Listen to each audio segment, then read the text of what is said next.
Welcome to Congress in Context. It is great to be back. Okay, so I have to be completely honest with you right out of the gate here. I was prepping for this deep dive and looking at the official timestamp for the House of Representatives session from Friday. This was February 20, 2026, and I genuinely thought my screen was frozen. Like a typo or something? Yeah, I thought it was a glitch in the matrix. I kept hitting refresh because the House convened at 11:30 a.m. exactly. Right. And they adjourned at 11:32 a.m. exactly. Yep. That is a grand total of 120 seconds. 2 minutes. I mean, I can't even decide what to order for lunch on an app in 2 minutes, let alone run one half of the legislative branch of the United States government. It is a very efficient cup of coffee, if nothing else. But no, your screen wasn't broken. That really was the entire session. So naturally, the question just screams to be asked, how? I mean, how does any actual work get done in the time it takes to brush your teeth? It seems impossible, or at least incredibly negligent on the surface. It certainly looks that way, yeah, if you're just watching the video feed. But this actually brings us to the central theme of this deep dive. We are looking at this paradox of the modern Congress. There's a massive difference between what is seen on the floor. Which in this case was almost literally nothing. Exactly. Nothing. But contrast that with what is actually written into the record. The visible versus the invisible. Precisely. Because if you ignore the cameras and you look at the paperwork generated on that same Friday, the story changes completely. There is a massive amount of legislation introduced, heavy, complex bills, and a huge volume of community recognition filed. So our mission today for you listening is to unpack this phantom session. We're going to figure out how the lights stay on when nobody is seemingly home. We're going to look at the surprisingly heavy stack of bills that got dropped into the hopper during those 2 minutes, and then we're going to dive into the extensions of remarks. Which, frankly, is where the actual personality of Congress was hiding this week. Okay, let's start with the mechanics. 2 minutes, 11.30 to 11.32. Was everyone just talking incredibly fast, like an auctioneer-style session? Do I hear motion to adjourn, going once, going twice? Not quite, no. This is what's known inside the Beltway as a pro forma session. It's Latin for as a matter of form. Okay, but why do it? If everyone is back in their district kissing babies and cutting ribbons, why make someone stand in an empty room for 2 minutes? Why not just close up shop entirely? It comes down to the Constitution, specifically Article 1, Section 5. Neither the House nor the Senate can adjourn for more than 3 days without the consent of the other chamber. Ah, so it's a trust issue. They don't trust each other to come back. It's more of a checks and balances issue, actually.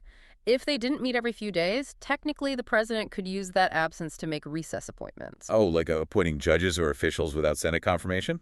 Right, or the executive branch could claim the legislature has abdicated its duty. So even when they are on recess, they have to technically meet to satisfy the legal requirements and prevent the executive branch from getting any funny ideas. So it's a heartbeat, just a blip on the monitor to prove the patient is still alive so the doctor doesn't pull the plug. That is a great analogy. And the scene itself is fascinatingly ritualistic. The room is cavernous, mostly dark. You have a designated speaker pro tempore. In this case, it was Representative Riley M. Moore of West Virginia holding the gavel. And he's basically the designated driver for the day. He just drew the short straw. Usually it's a newer member who stays behind in D.C. or lives nearby. He calls the House to order, then you have the prayer. On this particular Friday, it was offered by a guest chaplain, the Reverend Lisa Wink Schultz, from the Office of the Senate Chaplain. Okay, so we have the gavel, we have the prayer. Then Representative Moore led the Pledge of Allegiance. He approved the journal of the last day's proceedings. That's a standard formality. And then immediately, he declared the House adjourned until Monday, February 23rd. Bang, bang, done. See you Monday. That is the anatomy of a 2-minute session. But here's where we pivot. Just because the members weren't debating on microphones doesn't mean the legislative machinery stopped. Right. And this is the paper trail part of the deep dive, because I looked at the list of bills introduced on this 2-minute day, and it is extensive. We are talking about 38 public bills, H.R. 7601 through H.R. 7638. That is a significant amount of paperwork. And when you scan the topics, it's not just fluff. We're talking about everything from global trade wars to what you're allowed to do in a library bathroom. Let's run through a few of these to give everyone a flavor of what was happening while the room was empty. We had H.R. 7601, introduced by Thomas Massey of Kentucky. This one seemed pretty technical, but I have a feeling you're going to tell me it's important. It is critical. The bill is about federal funds and the supply of elemental phosphorus and glyphosate-based herbicides. Glyphosate, that's the main ingredient in Roundup, right? The weed killer. It is. And Representative Massey, who is actually an MIT engineer and lives on a sustainable farm, he understands the supply chain better than most. Phosphorus is a finite resource. It's absolutely essential for fertilizer. If the supply chain for phosphorus or glyphosate breaks, crop yields plummet. And food prices skyrocket. That is the fear. This isn't just about farming in the abstract. It's about national security and food independence. It shows that even on a quiet Friday, members are filing legislation that affects the absolute backbone of the agricultural industry. Then we had something completely different. H.R. 76611, introduced by Mr. Fine. This one caught my eye because it's about dogs. Specifically, it prohibits federal funds to local governments that ban residents from owning specific types of dogs. So don't ban the puppies bill. Well, it's usually targeted at breed-specific legislation. Towns that ban pit bulls or Rottweilers because they're deemed dangerous.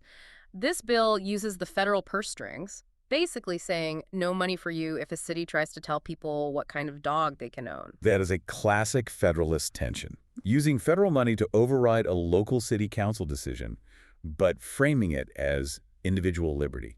It touches on property rights. Is a dog property? Does the local government have the right to say your property is inherently dangerous? Yeah. It's a huge philosophical debate wrapped in a bill about pets. Then we have H.R. 7614 from Morgan Griffith. This one felt like a very practical infrastructure upgrade. Yes. This bill directs the architect of the Capitol to install adult changing rooms in the Library of Congress and the Capitol Visitor Center. Which, for people who don't navigate the world with disabilities, might sound like a small thing. But if you need it, it's everything. It's about basic dignity.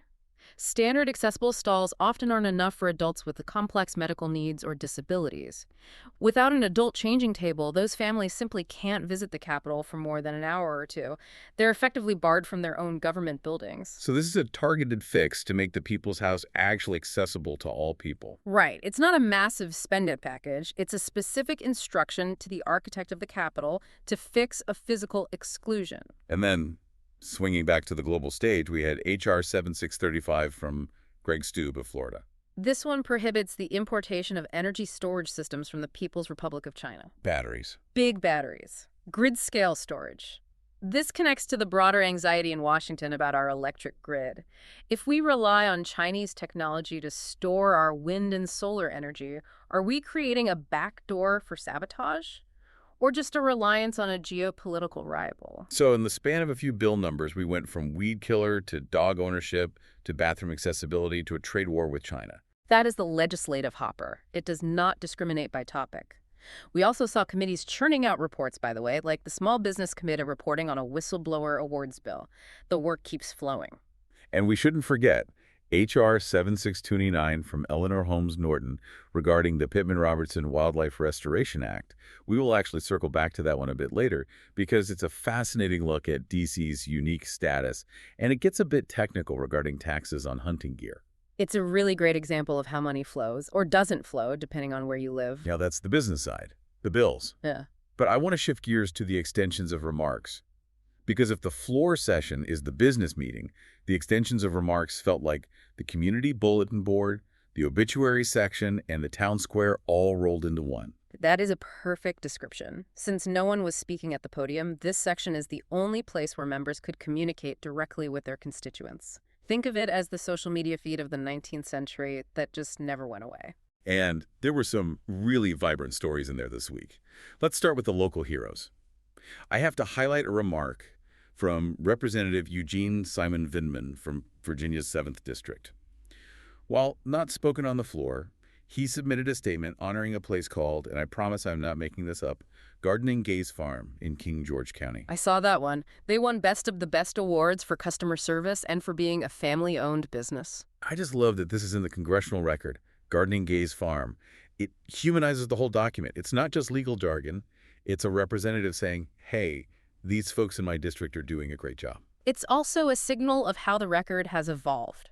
50 years ago, you might not have seen a business with that name celebrated in the official archives. It legitimizes local success, and it reflects the community as it actually is. Similarly, you had Representative Lisa McClain from Michigan. While not spoken on the floor, she submitted a statement honoring Ryan Wilson. He was the Lapeer Chamber of Commerce Citizen of the Year. What did Ryan do to get in the history books? It wasn't one big thing, it was a lot of crucial things. The record highlights that he was paying down school lunch debt and stocking free food shelves. Paying down school lunch debt. That is such a visceral issue right now. We constantly hear about kids getting their hot lunch taken away because of a balance, and he just went in and paid it. It's hyper-local philanthropy getting national recognition. Representative McClain is using the power of her office to say, this is the behavior we value. It's a very different use of power than writing a bill, but it deeply matters to that community. Then you had Representative Virginia Fox from North Carolina recognizing the Crisco family. They're known as the Only God Choir. A gospel music ministry, yes. They have been traveling for years, and Representative Fox wanted to ensure their legacy of service and music was preserved. It's interesting. Representative Fox is a very conservative member, deeply focused on policy and spending, but she uses the extension of remarks frequently to honor the cultural fabric of her district. It's not just policy, it's gospel choirs and farms. But there were also some remarks that bridged the gap between local celebrations and major industry shifts. This is where this deep dive really earns its keep. Right. This is where we see the Why It Matters connection. Representative John Garamendi from California submitted a remark commemorating the 130th anniversary of the Phillips 66 Rodeo Renewable Energy Complex. Now, under 30 years is a long time. I assume it wasn't a renewable energy complex in 1896. No, it definitely wasn't. It started as a traditional oil refinery, the Union Oil Company. But the remark isn't just a happy birthday. It highlights the facility's massive transition to producing renewable diesel and sustainable aviation fuel.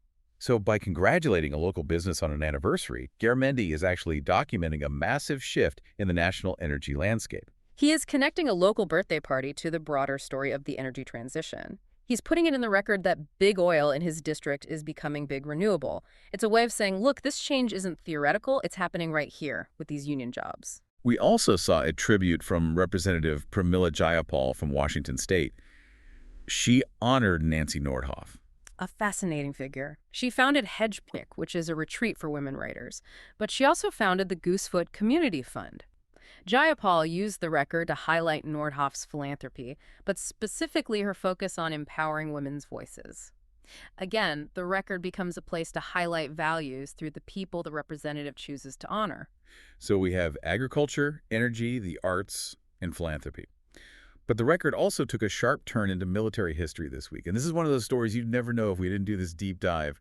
Representative Joe Wilson from South Carolina. Yes. He submitted a statement commemorating the 75th anniversary of the Battle of Cheopmni in the Korean War. He called it the Gettysburg of Korea. It was a pivotal battle where UN forces held off a massive Chinese offensive. But what's fascinating here isn't just the history lesson. Wilson included an article that highlighted a very specific, somewhat awkward diplomatic moment happening right now. Oh, I love a good diplomatic awkward moment. Hear Do that? tell. The record notes that French cadets from the Saint-Cyr Military Academy attended the U.S. ceremony to honor the battle. France was there. But apparently, U.S. officials did not attend the French memorial service nearby. Ouch. That feels pretty icy. The article mentions some diplomatic perplexity, which is a very polite way of saying the French were annoyed. Why put that in the Congressional Record? Is he trying to embarrass someone? It's a nudge. It's Representative Wilson, who focuses heavily on foreign affairs, documenting a mistake.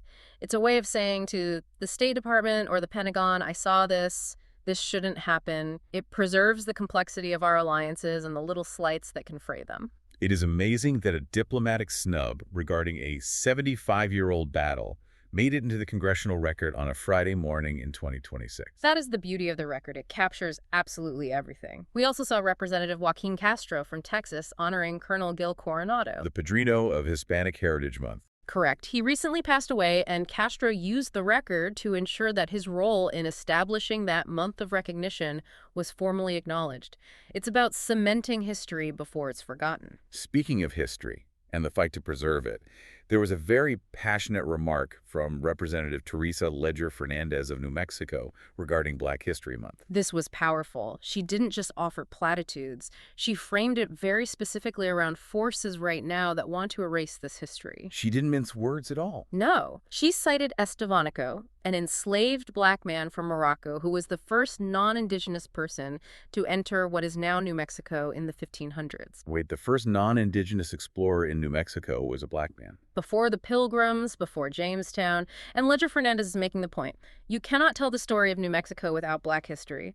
By putting his name and his story into the record, she is using the written word to push back against what she perceives as cultural suppression or the whitewashing of history curriculums. It's interesting. When the floor is silent, the written record becomes the battleground for these cultural debates. Yeah. She's basically saying, you can't erase this if I put it in the Congressional Record. It becomes a permanent primary source for future historians. It is immune to school board edits. Now, we promised we would come back to that bill from Representative Eleanor Holmes Norton regarding D.C.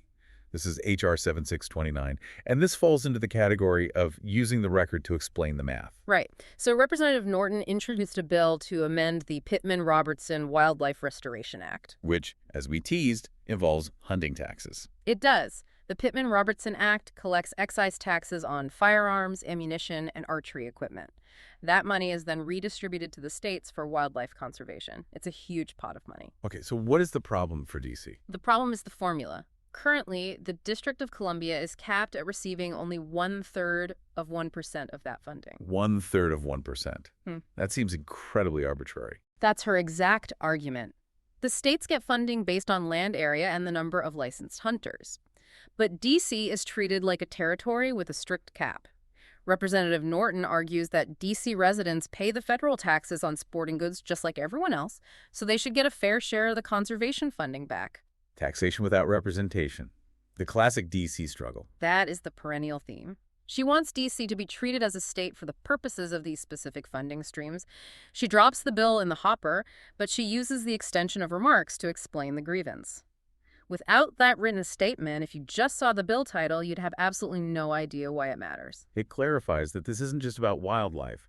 It's about legislative equality. And it highlights the unique struggle of D.C. representatives who have to fight for these incremental changes, literally bill by bill, clause by clause, to get parity with the states. So let's zoom out here. We started with a 2-minute session, 11.30 to 11.32. If you were just watching the camera feed, you'd think, wow, easy day at the office. Must be nice, as they say. Right. But then we peel back the layers. We have 38 bills introduced covering everything from dog bans to Chinese batteries. We have committees reporting on whistleblower awards. And we have this rich tapestry of stories and the extensions of remarks. Guardian Gay's farm, the transition of a massive oil refinery, a diplomatic snafu in Korea, and the fight for Black history. It really challenges the perception of inaction. If you only watched C-SPAN, you would think Congress did absolutely nothing on February 20th. They showed up, said a prayer, and left.